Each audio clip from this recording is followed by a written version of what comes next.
Jeff Bezos paid $0 in federal income tax in 2007. Zero.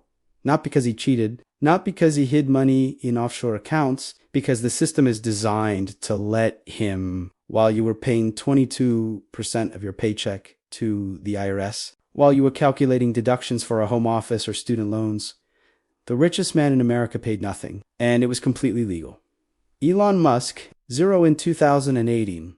Zero in 2015, Mikhail Bloomberg. Zero in recent years, Carl Icahn. Zero, George Soros. Zero? These aren't outliers. This is the rule. And the mechanism they use, the strategy that keeps their wealth untouched by taxes, it's called die. 3 words, 3 steps. And it's how the ultra-wealthy have built dynasties while you fund the roads they drive on. The military that protects their assets, the courts that enforce their contracts, everything you've been paying for a system designed to exempt them. And they're counting on you never figuring out how, let me show you something that will make your blood boil. According to ProPublique's analysis of IRS data, the 25 richest Americans paid a true tax rate of 3.4% between 2014 and 2080. 3.4%. You read that correctly? Not the 37% top marginal rate. Not even close. While a teacher earning $60,000 pays 22%, while a nurse making $75,000 pays the same, billionaires worth hundreds of billions pay less than 4%. But here's what makes it worse. It's not illegal. It's not tax evasion. It's tax avoidance. And tax avoidance is not just legal. It's celebrated, encouraged, written into the law by the very people who benefit from it. The game is rigged, and you're the one paying for it. So how does die actually work? Let's break it down. Step 1, buy. A billionaire buys assets, stocks, real estate, companies. These assets appreciate in value. Bezos bought Amazon stock when it was worth nothing. Now it's worth billions. But here's the trick, he doesn't sell it. Because when you sell an asset, you trigger capital gains tax. So he holds, the wealth grows, the billions accumulate, but on paper, for tax purposes, he has no income. Because unrealized gains aren't taxed. Think about that. If your house goes from $300,000 to $500,000 in value, you don't pay tax on that gain until you sell. Same principle, except your house is your shelter. His stocks are his empire. And while you're living in your appreciation, he's leveraging his, which brings us to step 2, borrow. This is where it gets genius. Instead of selling his appreciated stock and paying capital gains tax, he borrows against it. He walks into a private bank, not Chase, not Bank of America, a private wealth management bank you've never heard of. He shows them his portfolio, 10 billion in Amazon stock, and he says, I'd like a loan. $500 million at 1% interest. And the bank says yes, instantly, because that stock is collateral. It's the safest loan they'll ever make. So they wire him $500 million, tax-free, because loans aren't income. You don't pay tax on borrowed money.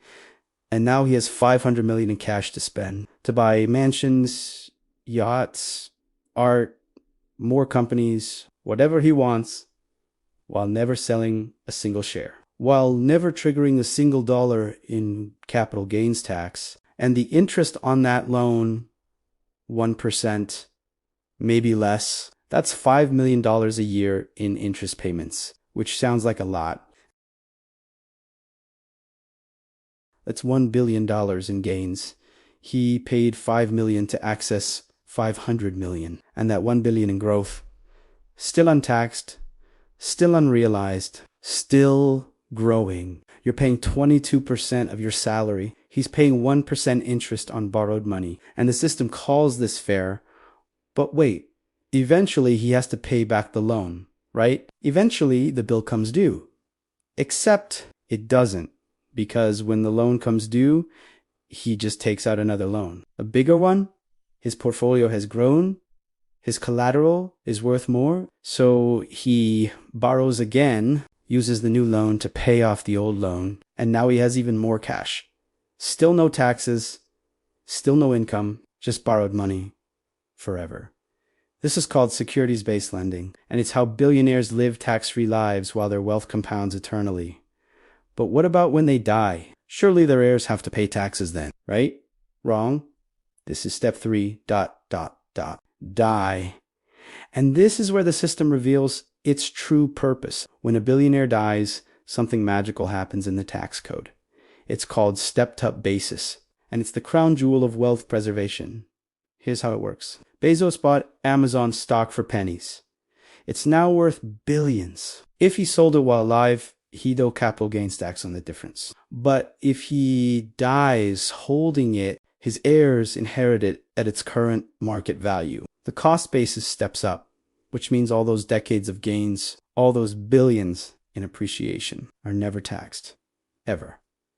The slate is wiped clean. His children inherit billions, tax-free. And the cycle starts again. Buy, borrow, die. It's not a loophole. It's a system, a legal framework designed to ensure wealth stays concentrated. Legal, and who benefits? Hit that subscribe button, because this rabbit hole goes deeper than you think. Now let's talk about where this came from. Because buy, borrow, die isn't new. It's been the strategy of the wealthy for over a century, but the laws that make it possible, those were carefully crafted, deliberately written, lobbied for by the very people who use them. Go back to 1913. The income tax is brand new. The 16th Amendment just passed, and the first tax code is simple. Progressive, the wealthy will pay more, the poor will pay less. It's designed to fund the government without burdening workers. Top rate, 7% on income over $500,000. That's roughly $15 million in today's money. Most Americans paid nothing. But the wealthy immediately started looking for exits. They hired lawyers, accountants. They pressured Congress, and slowly, very slowly, ... the exemptions began. First, capital gains were taxed lower than income. The argument, we need to encourage investment. We need capital formation. So gains from selling assets were taxed at a lower rate than wages from working. Already, the system favored wealth over labor. Then came the loopholes. The ability to deduct losses, to defer gains, to offset income with expenses. Each change small, each change reasonable, but together they created a parallel tax system. One for people who work for money, one for people whose money works for them. By the 1920s, the ultra-wealthy were paying almost nothing. Andrew Mellon, the Secretary of the Treasury, one of the richest men in America, ... designed tax cuts for himself. He lowered the top rate from 73% to 25%. And when the Great Depression hit, when the government desperately needed revenue, it was workers who funded the recovery. Not the wealthy. Never the wealthy. World War II forced change taxes went up. The top rate hit 94%. But even then, ... the wealthy didn't pay it. They used deductions, shelters, trusts, foundations. The rate was high. The actual payment was low because the loopholes remained. And then came Ronald Reagan, 1980. The Tax Reform Act sold as simplification, sold as fairness. But what it really did was codify stepped-up basis, protect capital gains, enshrine the structures that make buy, borrow, die possible. And it was lobbied for by billionaires, funded by billionaires, written by lawyers who worked for billionaires. The system didn't evolve naturally. It was designed, purchased, legislated into existence by the people who benefit most. And it's gotten worse. Every decade, new loopholes, new strategies, new ways to avoid taxation while growing wealth, opportunity zones, qualified small business stock exemptions, grantor retained annuity trusts. Each one sounds technical, each one sounds fair, but each one is a door that only the wealthy know exists.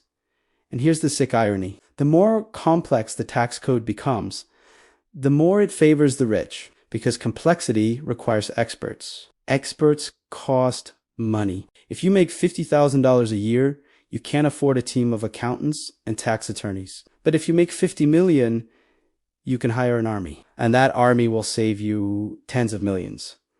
The return on investment is enormous. The tax code is 17,000 pages long. 17,000. Do you think that's an accident? Complexity is a feature, not a bug. Because complexity creates gaps, and gaps create opportunities for those who can afford to find them. But let's get specific. Let me show you the exact mechanisms billionaires use right now. Today, while you're watching this, first, charitable remainder trusts. Here's how it works. A billionaire puts appreciated stock into a trust. The trust sells the stock, no capital gains tax, because it's a charity. The trust then pays the billionaire an income stream for life, 5% a year, tax deductible, and when they die, whatever's left goes to charity. But here's the kicker. They control the charity. It's their foundation. Their family runs it, so the wealth never really leaves. It just transforms from taxable assets to a tax-free foundation that employs their children, funds their pet projects, and builds their legacy, all while looking philanthropic. This is why every billionaire has a foundation. Gates Foundation, Bloomberg Philanthropies, Shun Zuckerberg Iniziativi. It's not generosity, it's tax strategy. They get to control billions, get praised for charity, and never pay tax on the gains. Second, Delaware statutory trusts. Delaware has special laws that let you create trusts that last forever, dynasty trusts. You put assets in, they grow. They pass to your children, your grandchildren, your great-grandchildren. Forever. No estate tax. No generation skipping tax. The wealth compounds indefinitely, and Delaware's privacy laws mean nobody knows who owns what. It's a black box. Billions flowing through trusts that legally don't exist in any transparent way.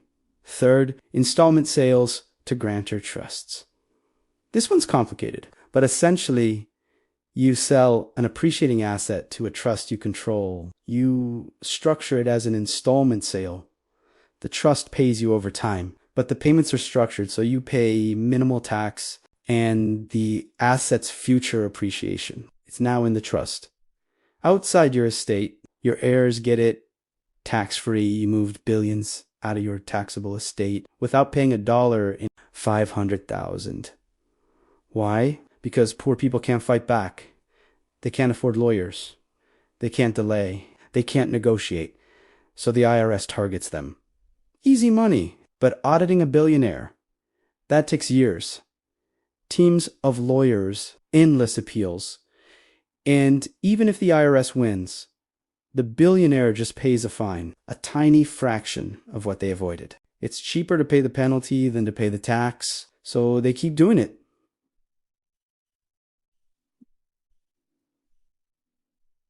The system doesn't punish them, it inconveniences them. Meanwhile, if you make a mistake on your return, if you forget to report $500 of income, they'll garnish your wages, seize your refund, charge you interest and penalties. The rules are different. The enforcement is different.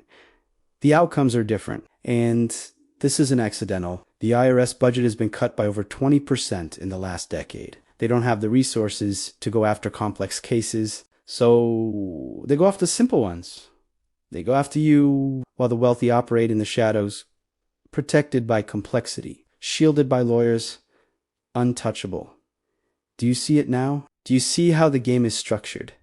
It's not about working hard. It's not about earning more. It's about having enough to access the system within the system. The invisible economy where wealth grows tax-free, where borrowing is living, where dying is winning. And here's the final piece. The piece that makes this truly evil. The deficits. The national debt, $34 trillion. And you're told it's because of overspending. Because of social programs. Because of waste. But nobody talks about the revenue side. Nobody talks about how much we'd have if the wealthy paid their share. ProPublica estimated that if billionaires paid the same rate as working Americans, the government would collect an additional $175 billion per year. Per year, that's over $1 trillion per decade. That's enough to fund infrastructure, education, healthcare, everything we're told we can't afford. But instead, the burden falls on you. Your payroll taxes, your income taxes, your property taxes, your sales taxes, every transaction, every purchase, every paycheck taxed, while billions compound untaxed in private portfolios, while wealth grows in trusts you'll never see, while dynasties cement their power with money that never touches the public coffers. You're not funding a government, you're funding an aristocracy. And the worst part, they've convinced you it's fair. They've convinced you that taxing wealth is socialism, that closing loopholes is punishing success, that anyone who questions this is just jealous, just lazy, just doesn't understand economics. But you understand now, don't you? You understand that the game is rigged, that the rules are written by the players, that your hard work will never be rewarded the way their capital is, because work is taxed. Capital is protected. So what do?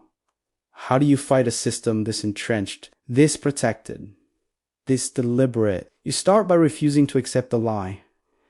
The lie that says this is meritocracy, the lie that says they earned it fairly, the lie that says the tax code is neutral. It's not. It's a weapon designed to extract from the many, to protect the few. You demand change. You vote for representatives who will close these loopholes, who will tax wealth like labor, who will make stepped-up basis illegal, who will end the borrow and die strategy, who will fund the IRS to go after billionaires, not minimum wage workers. But here's the reality. Most politicians won't, because most politicians are funded by the very people benefiting from this system. The billionaires don't just avoid taxes. They buy influence. They fund campaigns. They employ lobbyists, thousands of them, spending hundreds of millions to protect billions. In 2022 alone, corporations and wealthy individuals spent over $4 billion on lobbying.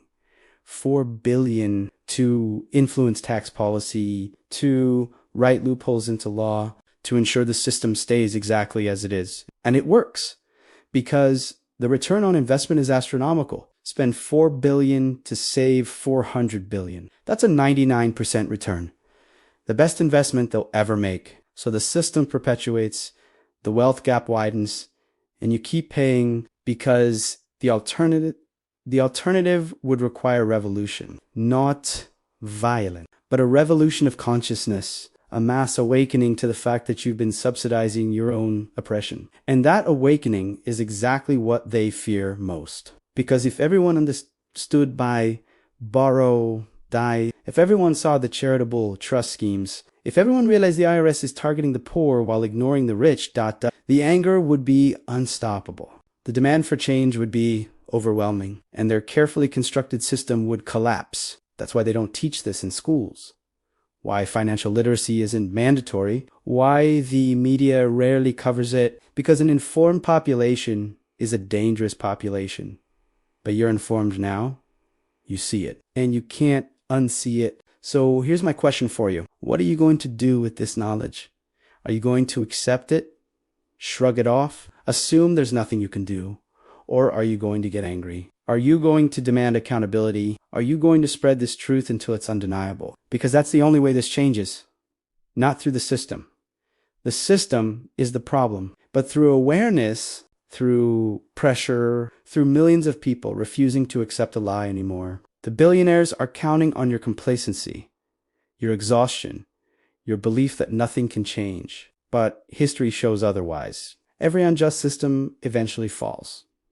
When enough people refuse to participate in the illusion, when enough people demand justice, when enough people see the truth, you're part of that awakening by watching this, by understanding this, by feeling that rage building in your chest. The system is legal, but legality isn't morality. Slavery was legal.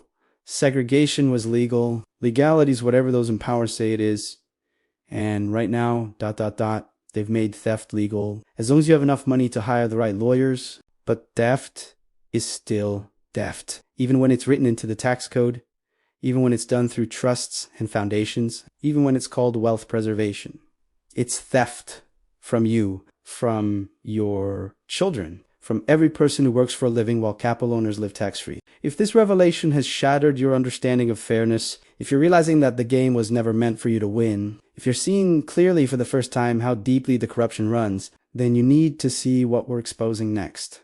Subscribe, share this video, because in the next episode, we're revealing the hidden tax you pay that isn't even called a tax. The inflation mechanism they use to steal your purchasing power while protecting their own. It's silent, it's constant, and it's by design. The loopholes aren't closing. They're expanding every year. New laws, new exemptions, new ways for wealth to escape taxation. While your burden grows, while your dollar buys less, while your future becomes more uncertain. By Bara die isn't going anywhere. It's the foundation of generational wealth. And they'll defend it with everything they have, because without it, their empires crumble. Their power fades, their dynasties end. But with it, with you funding everything, they're immortal. The choice is yours. Stay compliant or demand revolution. What will it be?